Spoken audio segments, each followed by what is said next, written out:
ओम शांति। 19 तारीख की वाणी है। बाबा कहते, बच्चे, मैं इस संगम युग पर आकर तुम बच्चों को राजयोग की शिक्षा देता हूँ और राजयोग सिखाकर तुम्हें अपने साथ ले जाता हूँ। तुम्हारी कर्म इंद्रियों को तुम कंट्रोल कर सकते हो इस राजयोग के माध्यम से। इसीलिए बच्चों को खुशी खुशी बाबा के साथ चलने की तैयारी करना चाहिए। मीठे बच्चे, तुम फिर से राजयोग सीख रहे हो। तुम्हें भगवान फिर से पढ़ाते हैं। तुम राजाई के लिए ये पढ़ाई पढ़ रहे हो। अपनी एम ऑब्जेक्ट सदा याद रखो। प्रश्न है, अभी तुम बच्चे कौन सी तैयारी बहुत खुशी से कर रहे हो? उत्तर, तुम अपना यह पुराना शरीर छोड़ बाप के पास जाने की तैयारी बहुत खुशी खुशी से कर रहे हो। एक बाप की ही याद में शरीर छूटे, गुटखा न खाना पड़े, ऐसी प्रैक्टिस यहाँ ही करनी है। तुम्हारी अभी स्टूडेंट लाइफ बेपरवाह लाइफ है, इसीलिए गुटखा प्रूफ बनना है। गीत बजा है, रात के राही थक मत जाना। ओम शांति। रूहानी बच्चे पढ़ रहे हैं। स्टूडेंट जब पढ़ते हैं तो यह जानते हैं कि हम क्या पढ़ते हैं। पढ़ाने वाले को भी जानते हैं और एम ऑब्जेक्ट उद्देश्य और प्राप्ति क्या है वह भी अच्छी तरह से जानते हैं। अभी तुम सब जानते हो कि हम मनुष्य से देवता बन रहे हैं। इस समय हम ब्रह्मा मुखवंशावली ब्राह्मण बने हैं। तुम क्या पढ़ते हो? राजयोग। यह भी जानते हो हम फिर से राजयोग सीख रहे हैं, जो 5000 वर्ष पहले भी सीखा था। यह ज्ञान सिर्फ तुम्हारे ही पास है। भगवान फिर से आकर पढ़ाते हैं। यह कोई कम बात थोड़ी है। यह भी बच्चों को पता है कि भगवान एक है और भगत अनेक हैं। इससे सिद्ध होता है बाप एक और बच्चे अनेक होते हैं। बाप की क्रिएटर तो सब मानेंगे। रचना को रचता द्वारा वर्षा मिलता है। रात को प्रश्न पूछा था ना, बाप को कैसे पहचाना जाए? बाप खुद कहते हैं, हमने तुमको बच्चा बनाया है, तब तो सामने बैठे हो। हम तुमको फिर से मनुष्य से देवता बना रहा हूँ, राजयोग सिखा रहा हूँ, जिससे तुम सो लक्ष्मी नारायण बनेंगे। एम ऑब्जेक्ट बुद्धि में रहनी चाहिए ना। तुम्हारी बुद्धि में है लक्ष्मी नारायण का राज्य था, तो एक ही राज्य था। सारे विश्व पर राज्य था, तो तुम बच्चों को चित्रों पर बैठ समझाना है हम क्या पढ़ रहे हैं। यह है एम ऑब्जेक्ट। स्कूल में बच्चे पढ़ते हैं तो मात पिता भी जानते हैं क्या पढ़ रहा है। यहाँ तुम फिर से राजाई के लिए पढ़ रहे हो, तो तुमको मित्र संबंधियों को भी बतलाना पड़े। हम इस गीता पाठशाला में राजयोग सीखते हैं, जिससे हम राजाओं का राजा बनेंगे। इस पाठशाला में बूढ़े जवान बच्चे सब बैठते हैं। यह वंडर है ना। पाठशाला में तो ऐसा होता नहीं, इसीलिए इसको सत्संग भी कहा जाता है। सत्संग में तो सब जाते हैं, परंतु वह ऐसे नहीं कहेंगे कि हम राजयोग सीखने जाते हैं। उनको कोई भगवान तो नहीं पढ़ाते हैं, तुम तो भगवान खुद पढ़ा रहे हैं। यह चित्र तो घर घर में होना चाहिए। माता पिता मित्र संबंधी जो भी आए, उनको समझाना है कि हम यह पढ़ रहे हैं। यह पढ़ाई तो बहुत सहज है, नाम ही है सहज ज्ञान। सहज राजयोग। राजा जनक को भी सेकंड में ज्ञान मिला और जीवन मुक्त हुआ। मनुष्य भी कहते हैं हमको जनक मिसल ज्ञान चाहिए, जो हम गृहस्थ में रहते पा सकें। यह तो बहुत उच्च पढ़ाई है। मनुष्य से देवता बनना है। देवताओं की महिमा कितनी ऊंची है। सर्वगुण संपन्न। यह है मृत्युलोक, वह है अमरलोक। पतित दुनिया आसुरी पावन दुनिया है दैवी दुनिया। पावन दुनिया में जाने लिए पवित्र बनना है। लक्ष्मी नारायण पावन थे ना, अभी तो वह है नहीं। यह तो पतित राज्य है, फिर से पावन बनना है। लक्ष्मी नारायण का चित्र बहुत अच्छा है। लक्ष्मी नारायण में सभी का प्यार रहता है। तब तो बड़े बड़े आलीशान मंदिर बनाते हैं। श्री कृष्ण का तो छोटा छोटा मंदिर बनाते हैं, जैसे बच्चों का होता है। उनको यह पता ही नहीं कि राधे कृष्ण ही लक्ष्मी नारायण बनते हैं। तुम समझा सकते हो कि आज से 5000 वर्ष पहले इन लक्ष्मी नारायण का राज्य भारत में था और कोई के चित्र है नहीं। सूर्यवंशी डिनाइस्टी मशहूर है। लक्ष्मी नारायण और सीता राम की डायनेस्टी थी। फिर द्वापर कलयुग होता है। अभी कलयुग का अंत है। हम फिर से वही राजयोग सीख रहे हैं। 5000 वर्ष पहले राजयोग सीख राजाई प्राप्त की थी। बरोबर वह संपूर्ण निर्विकारी थे। अभी पतित दुनिया है। इसीलिए परमपिता परमात्मा को आना होता है। गाते भी हैं पतित पावनाओं, वह तो निराकार ठहरा न। श्री कृष्ण तो प्रिंस है सतयुग का। वह कैसे आकर पावन बनाएंगे? तो समझाना पड़े कि साकार को भगवान नहीं कहेंगे। दूसरे धर्म वाले परमात्मा को निराकार मानते हैं। वही लिबरेटर, गाइड, ब्लिसफुल, गॉडफादर, सर्व का दुख हरता सुख करता है।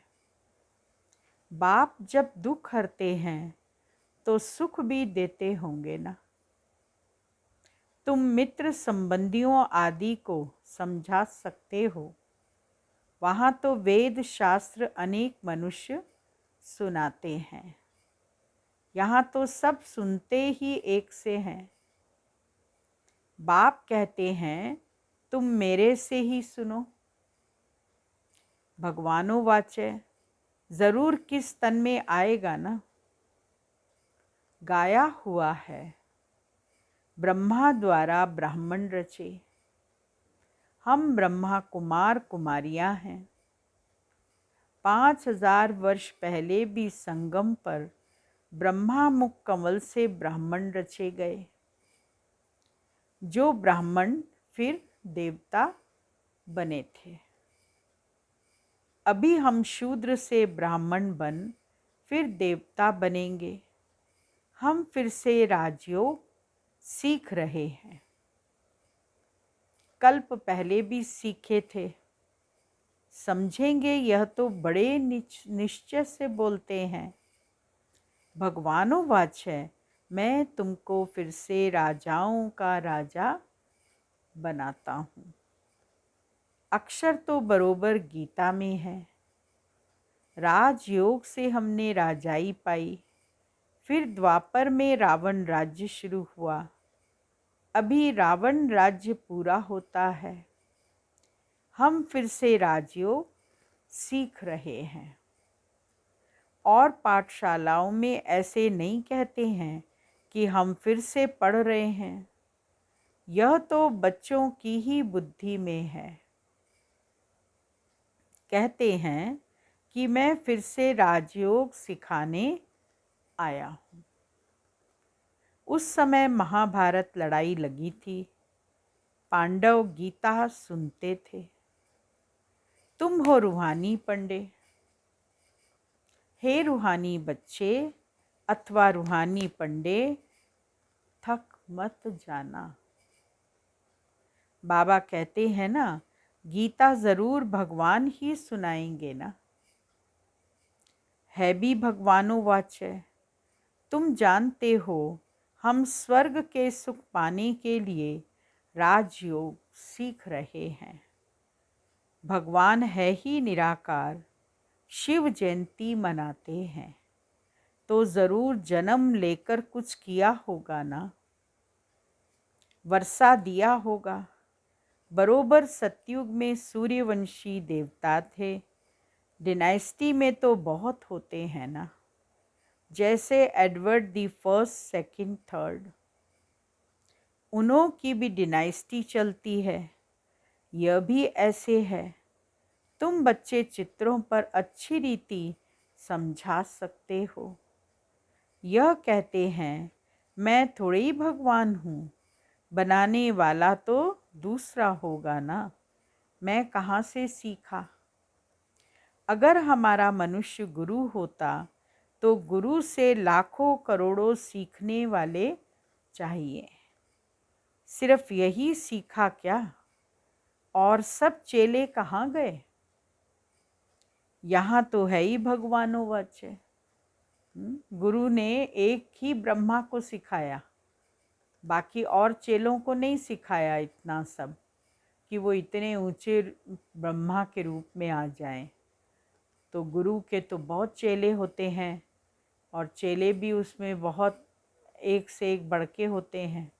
तो इसीलिए बाबा कहते यहाँ तो है ही भगवानोवाच है। उसने यह राज समझाया है। यह चित्र कैसे बैठ निकलवाए हैं। लक्ष्मी नारायण बचपन में राधे कृष्ण थे।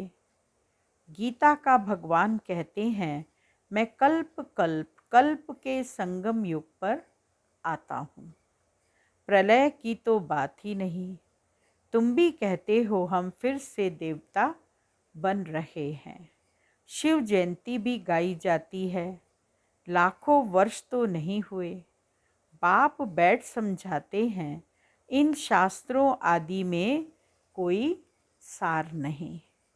यह पढ़ते पढ़ते तुम्हारी कला उतरती गई है। अभी तो कोई कला नहीं रही। बाबा कहते हैं भक्ति से कोई भी मेरे से मिल नहीं सकता। मुझे आना ही पड़ता है। तुम कहते हो भगवान किस न किस रूप में आएगा। श्री कृष्ण तो है ही सतयुग का प्रिंस। शिव तो है निराकार। वह जरूर किसमें आया होगा। पतित पावन है तो जरूर कलयुग के अंत में आया होगा। श्री कृष्ण को द्वापर में ले गए हैं। यह तो शोभता नहीं। बाप कहते हैं मैं आता ही हूँ संगम पर। इस बूट में मैं फिट होता हूँ। ड्रामा में कोई चेंज नहीं हो सकती। रोला कितना कर दिया है।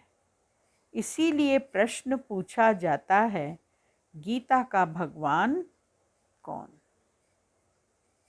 यह बड़ी ज़रूरी बात है, इसी में सारा रोला है।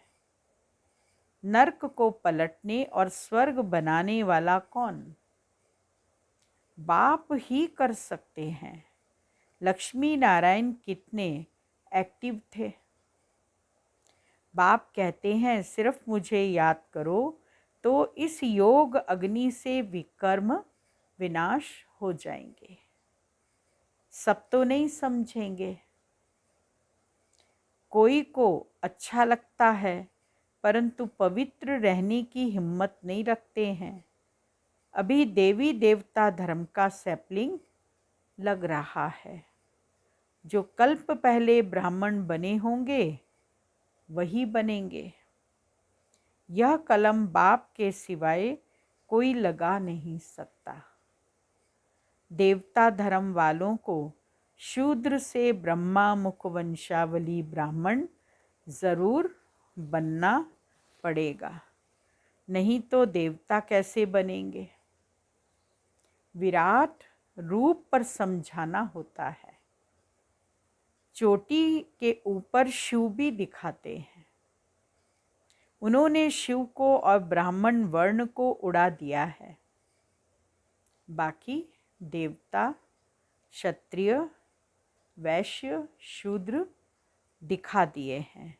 विराट रूप दिखाते भी विष्णु के रूप में है। यह नॉलेज समझने की है। मनुष्य कैसे 84 जन्मों का चक्कर लगाते हैं और कोई यह नॉलेज नहीं जानते हैं। बाप कहते हैं यह नॉलेज ही प्रायलोप हो जाती है। परंपरा चल न सके। सुदर्शन चक्र देवताओं को नहीं है, यह तुमको है, परंतु तुम तो संपूर्ण बने नहीं हो। तो निशानी देवताओं को दे दी है। सुदर्शन चक्र फिराते कमल पुष्प समान बनते, शंख ध्वनि करते तुम देवता बन जाएंगे। शिव बाबा ब्रह्मा द्वारा विष्णुपुरी स्थापन कर रहे हैं। यह बातें कोई की बुद्धि में नहीं है। भगवान पढ़ाते हैं हम विश्व के मालिक बनते हैं तो कितना ना हर्षित होना चाहिए। Student life is the best. पढ़ाई की लाइफ बेपरवाह अच्छी रहती है। पीछे तो जाल में फंस जाते हैं। कितने दुख की जाल है।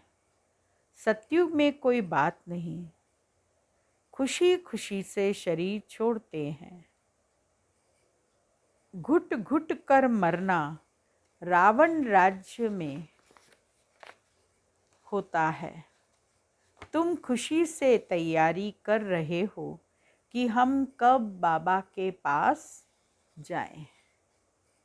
बैठे ही इसीलिए हैं। पुराना शरीर छोड़ जाएं, फिर 21 जन्म गुटखा खाने की बात नहीं। इस जन्म में गुटखा बिल्कुल नहीं खाना है। पतित से पावन बन रहे हैं, बहुत खुशी में रहना है। अच्छा, यहाँ से सूक्ष्म वतन में जाते हैं, वह भी अच्छा है। फरिश्ता तो बनना है।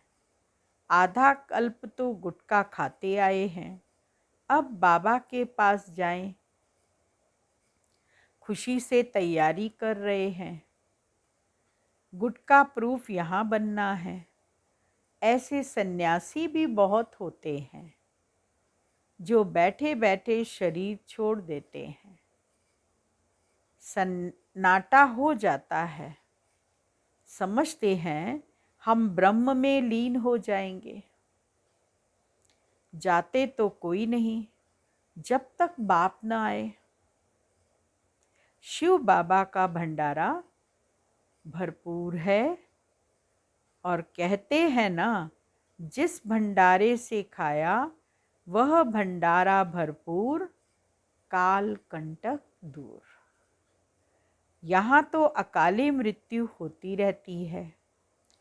पतित पावन शिव बाबा के भंडारे में जो आता है वह पावन बन जाता है। इसीलिए इसको ब्रह्मा भोजन कहा जाता है। इनकी बड़ी महिमा है। योग भी बड़ा अच्छा चाहिए। योग में रह भोजन बनाओ और खाओ तो तुम्हारी बहुत अच्छी उन्नति होगी। उस भोजन में बहुत ताकत आ जाती है।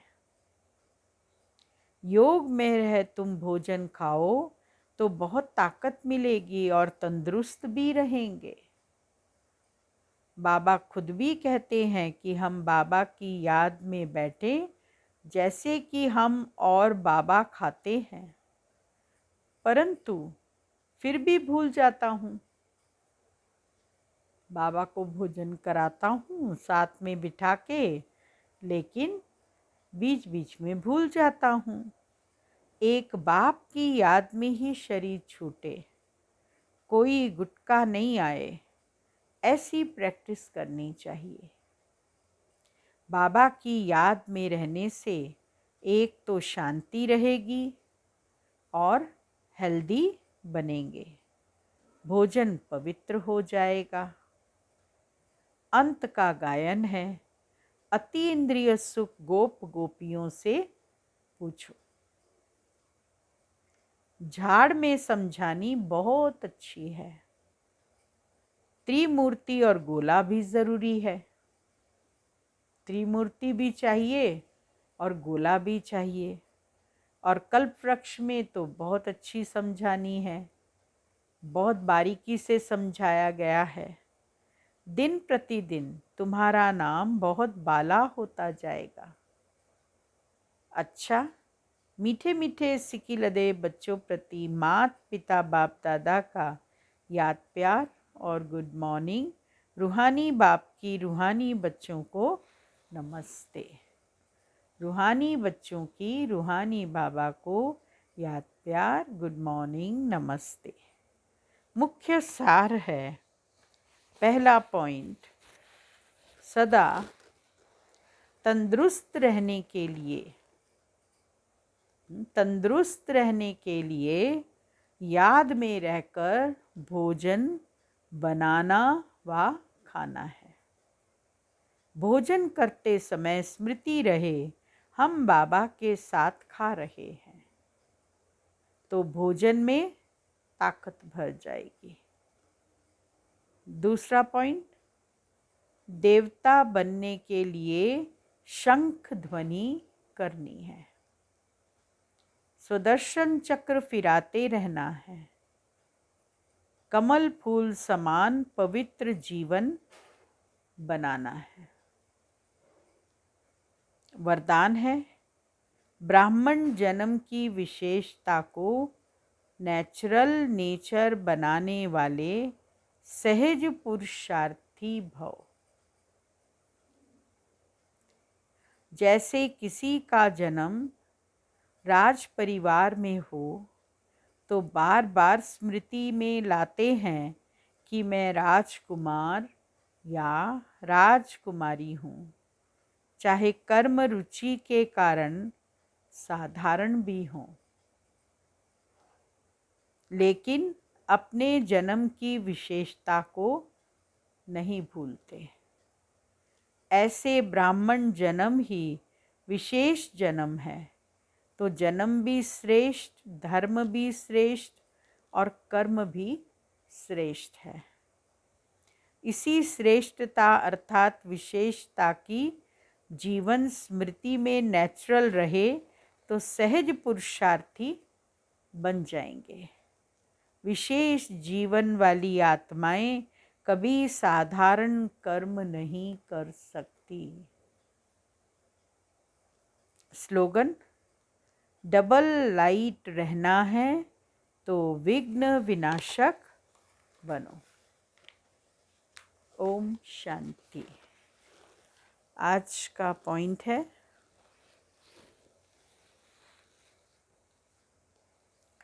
कोई भी बीमारी बद परहेज व कमज़ोरी से आती है। इसीलिए न तो कमज़ोर बनो और न मर्यादाओं की परहेज से व मर्यादाओं की लकीर से बाहर आओ। किसी भी आर्टिफिशियल आकर्षण व नकली रूप के पीछे आकर्षित होना माना मर्यादा की लकीर अर्थात सुख के संसार की बाउंड्री पार करना। बाउंड्री पार की तो शोक वाटिका में चले जाएंगे। बाउंड्री के अंदर रहो तो जंगल में भी मंगल है, त्याग में भी भाग्य है। बिन कौड़ी बादशाह हो बैगरी जीवन में भी प्रिंस की जीवन है। ओम शांति।